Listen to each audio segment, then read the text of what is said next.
안녕하세요, 여러분. 성공합시다.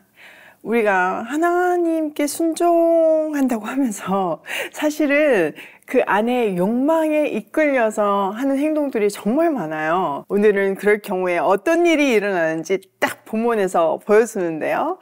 한번 들어가서 보도록 할게요. 자, 지금 우리가 민수기 22장을 보고 있는데 발람과 발락의 이야기가 나오죠. 발람은 그 당시 굉장히 유명한 점쟁이였어요. 그리고 앞에 내용을 보니까 하나님을 아는 사람이었죠. 그러나 하나님만 섬기는 사람이 아니라 하나님도, 그러니까 수많은 신들 중에 한 하나님으로 섬기는 거였죠. 발람은 저주 전문 술사였어요. 그래서 모압의 왕 발락은 그 발람의 힘을 빌어서 이스라엘을 저주하려고 했어요. 근데 하나님이 막으셔서 발람이 오지 않았죠. 순종은 했지만 마음이 막 속이 쓰린 거예요. 그 보장된 그 이익이 너무나 컸기 때문이죠. 이때 발락이 다시 한번 사신을 보내잖아요. 그 사신단도 업그레이드 시켰고 또 보장하는 내용도 더 업그레이드 시켜서 협상을 하러 가요.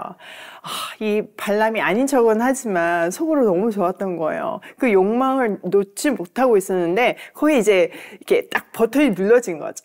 다시 한번 하나님께 여쭤봐요. 겉으로 보기는 굉장히 신앙인의 자세인 것 같지만요. 사실 그 속마음은 그 욕망에 사로잡혀서 하나님이 이미 거절했음에도 불구하고 다시 한번 조르기를 시작하는 거예요. 이때 하나님이 허락하시죠. 근데 이 허락이 아니에요. 왜 우리가 애들이 너무 뗐으면 그래 한번 해봐라. 그렇게 해서 돌이키기를 원하는 마음에서 하는 말이 있잖아요. 그런 마음이었어요. 그러면서 하나님이 단서를 주시잖아요. 내가 시키는 말만 해야 한다. 그러니까 가봤자 소용이 없다. 이 얘기였던 거예요. 자, 어떻게 이야기가 이어지나 한번 볼게요. 21절. 발람은 아침에 일어나 자기 나귀 위에 안장을 얹고 모압 관리들을 따라서 길을 나섰다. 그러나 그가 길을 나서는 것 때문에 하나님이 크게 노하셨다. 주님의 천사가 그의 대적자가 되어서 길에 서서 가로막았다. 발람은 자기 나귀를 탄 채로 있었고 그의 두 종이 그와 함께 있었다. 발람은 기어이 길을 떠났고요. 하나님은 크게 진노하셨어요. 주님의 천사가 그의 대적자가 되어서 그의 가는 길을 막았죠. 하나님의 진노에 우리는 하나님의 뜻을 더 분명하게 알 수 있잖아요. 가지 말라는 거죠. 근데 발람은 지금 그게 안 보여요. 왜?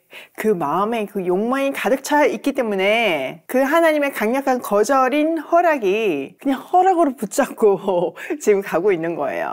네, 겉으로는 순종하는 것 같지만 절대 순종이 아니었죠. 자, 23절. 나귀는 주님의 천사가 칼을 빼어 손에 들고 길에 선 것을 보고 길을 벗어나 밭으로 들어갔다. 발람은 나귀를 때려 다시 길로 들어서게 하였다. 그러자 주님의 천사가 이번에는 두 포도원 사이의 좁은 길을 막아섰다. 길 이쪽에도 담이 있고 길 저쪽에도 담이 있었다. 나귀는 주님의 천사를 보자 이쪽 벽으로 몸을 바짝 붙여 발람의 발을 벽에 긁히게 하였다. 그러자 발람이 나귀를 한 대 더 때렸다. 그때 주님의 천사가 앞으로 더 나아가 오른쪽으로도 왼쪽으로도 피할 수 없는 좁은 길로 섰다. 나귀는 주님의 천사를 보고는 발람을 태운 채로 주저앉았다. 발람은 화가 나서 지팡이로 나귀를 때렸다. 자, 길을 가는 중에 발람을 태운 나귀가 길을 막아선 천사를 봐요. 정작 지금 발람은 욕심에 사로잡혀가지고 아무것도 안 보이는 거예요. 그런데 동물인 나귀는 지금 그걸 보는 거죠. 그러니까 지금 이 대조를 통해서 발람이 얼마나 욕망에 사로잡혀 있는지를 보여주는 거예요. 자, 나귀가 지금 천사가 이렇게 칼을 들고 서 있는 모습을 보고 3번이나 길을 멈추거나 길을 벗어나죠. 그러니까 나귀 때문에 사실 발람이 산 거예요. 그런데 발람은 지금 그게 하나도 안 보이고 오히려 자기를 살려주고 있는 나귀를 때려요. 솔직히 우리도 종종 이런 태도 있지 않나요? 하나님이 보여주시는 경고에도 불구하고 이거 꼭 하고 싶으니까 그냥 못 들은 척 하기도 하고 때로는 그 욕망이 사로잡혀서 진짜 그 멈추지 못하고 그냥 달려가는 거예요. 그때 하나님은요, 우리가 그 절벽 아래에 떨어지는 걸 원하지 않기 때문에 막으시죠. 환경을 통해서 막고 주변 사람들을 통해서 막으시는데 우리는 이미 욕망에 사로잡혀서 안 보이는 거예요. 그러면서 그 나귀를 이 발람이 때리듯이 오히려 자기를 말리는 그 사람들을 막 미워하죠. 돕는 사람들 비난하면서 자기 길을 끝까지 가는 거예요. 그러니까 우리가요, 지금 옆에서 사람들이 조언을 주는데도 안 들리고 그냥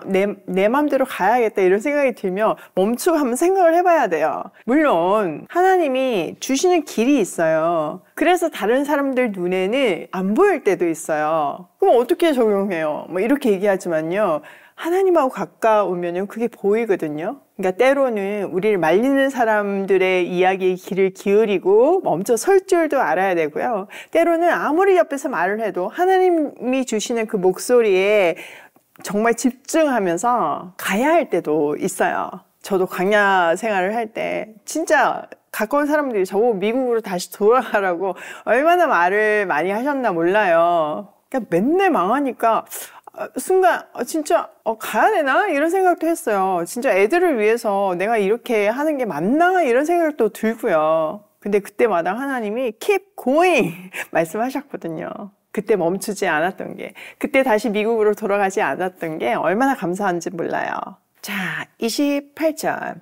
그때 주님께서 그 나귀의 입을 여시니 그 나귀가 발람에게 말하였다. 제가 주인 어른께 무슨 잘못을 하였기에 저를 이렇게 3번씩이나 때리십니까? 발람이 나귀에게 대답하였다. 너는 나를 놀림감으로 여기느냐? 내가 칼을 가지고 있었더라면 이 자리에서 너를 죽였을 것이다. 나귀가 발람에게 말하였다. 저야말로 오늘까지 어른께서 늘 타시던 어른의 나귀가 아닙니까? 제가 언제 이처럼 버릇 없이 군 적이 있었습니까? 발람이 대답하였다. 없었다. 자, 하나님께서 나귀의 입을 열어주셨어요. 우리는 뭐? 나귀가 말을 한다고? 막 이러면서 놀라지만요. 발람은 놀라지도 않아요. 그러니까 발람은요, 하나님이 이거 할 수 있다는 거 아는 거예요. 문제는 알고도 순종하지 않는 거죠. 하나님이 이렇게 나귀의 입을 여신 것은 발람의 영적인 무지를 깨우치기 위함이었죠. 이렇게 나귀가 발람을 막아서는 것 같았지만 사실은 자신이 하나님의 뜻을 깨닫지 못했다는 것을 하나님이 알려주시는 거예요.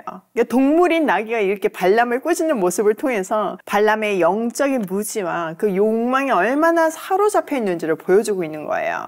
사람이 아무리 순종이라는 모습으로 그 욕망을 가린다고 해도 하나님은 속일 수 없잖아요. 다른 사람은 다 속아도 하나님은 절대로 속일 수 없어요. 자, 31절. 그때 주님께서 발람의 눈을 열어주셨다. 그제야 그는 주님의 천사가 칼을 빼어 손에 들고 길에 선 것을 보았다. 발람은 머리를 숙이고 엎드렸다. 주님의 천사가 그에게 물었다. 너는 왜 너의 나귀를 이렇게 3번씩이나 때리느냐? 내가 가서는 안 될 길이기에 너를 막으려고 이렇게 왔다. 나귀는 나를 보고 나에게서 3번이나 비켜섰다. 다행히 나귀가 비켜섰기에 망정이지. 그렇지 않았더라면 내가 나귀는 살렸겠지만 너는 분명히 죽였을 것이다. 자, 하나님은 드디어 이제 발람의 눈도 열어주셨죠. 그제서야 이제 자기 잘못을 인정해요. 탐욕과 불순종을 인정 안 하고 싶었지만 이 상황에서는 인정할 수밖에 없는 거죠. 천사는 발람이 지금 가고 있는 길이 하나님을 맞서는 길임을 경고하고 있어요. 그래서 나귀가 만약에 멈추게 하지 않았다면 넌 분명히 죽었을 것이다. 이렇게 말하는 거죠. 자, 34절. 발람이 주님의 천사에게 말하였다. 제가 잘못했습니다. 천사께서 저를 만나시려고 길에 서 계신 것을 몰랐습니다. 제가 가는 것이 잘못이면 저는 되돌아가겠습니다. 주님의 천사가 발람에게 말하였다. 저 사람들하고 같이 가거라. 그러나 너는 내가 말해주는 것만 말하여라.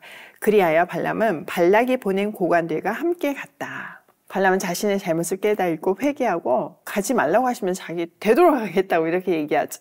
하지만 천사는요, 그가 가는 길을 허락해요. 단 하나님이 주신 말씀만 해야 한다는 단서를 달죠. 자, 너무 재밌지 않나요? 지금 모압 왕 발람을 이용해서 저주하려고 하고, 발람은 욕심에 이끌려서 가긴 가는데 하나님은 그 저주의 발걸음을 축복의 발걸음으로 쓰시잖아요. 지금 발람이 하는 말은 하나님이 주시는 말밖에 할 수 없어요. 그럼 발람이 저주를 할 수 있겠어요? 못하죠. 그러니까 사람이 아무리 기익해도 하나님이 이길 수 없다는 것을 이렇게 너무 재밌는 사건을 통해서 아주 명확하게 보여주시는 거예요. 자, 오늘 내용을 우리 삶에 한번 적용을 해보면 첫 번째, 욕망이 아닌 성령이 이끄는 삶을 살자. 오늘 이게 분명해 보이죠? 우리는 순종이라는 이름으로 얼마든지 내 욕망을 숨길 수 있어요. 그런데 나도 속이고 주위 사람도 속이고 다 속일 수 있지만 하나님은 속일 수 없어요. 그러니까 애초부터 정말 은혜를 구하며 성령이 이끄는 인생을 살아야 하는 거예요. 자, 두 번째, 하나님이 주시는 경고를 알아차리자. 발람이 하나님의 뜻을 거역하니까 별난 일이 다 생기잖아요. 그러니까 아무리 막아서도 안 보이고 막 나귀를 때리잖아요. 우리도 마찬가지예요. 뭔가 이렇게 일을 하는데 계속 이상한 일이 생긴다면 하나님이 막아서는 거는 아닌지 한번 살펴봐야 돼요. 그리고 주위에서 계속 말린다면 아, 정말 하나님이 나를 사랑하셔서 지금 경고하는 게 아닌가 확인해야 돼요. 지금 이 발람처럼 욕망에 사로잡혀가지고 그 경고도 보이지 않고 주변 사람들을 오히려 막 비난하고 자기 길을 고집하는 일이 우리 인생에서는 일어나면 안 되겠죠. 세 번째, 하나님의 뜻을 알면서도 행하지 않는 죄를 범하지 말자. 발람은 나귀가 말하는 걸 보고 놀라지도 않았잖아요. 하나님이 창조주이심을, 하나님이 그렇게 하실 수 있는 분임을 알았어요. 알고도 자기 마음의 그 욕망을 따라가잖아요. 하나님 말씀에 순종하지 않잖아요. 이렇게 하나님 거스르고 간 그 발람의 끝은 뭐예요? 예, 민수기 끝에 보면 발람이 죽잖아요. 지금은 하나님이 막으셔가지고 뭐 이렇게 하지만 결국은 그 욕망에 사로잡혀서 그 발락의 유혹에 넘어가거든요. 그러니까 하나님의 검하신 것을 결국 해요. 그 끝은 죽음이었어요. 오늘도 나의 하루가 나의 욕망이 아니라 성령에 이끌린 하루가 되길 소망하며 고고싱해요.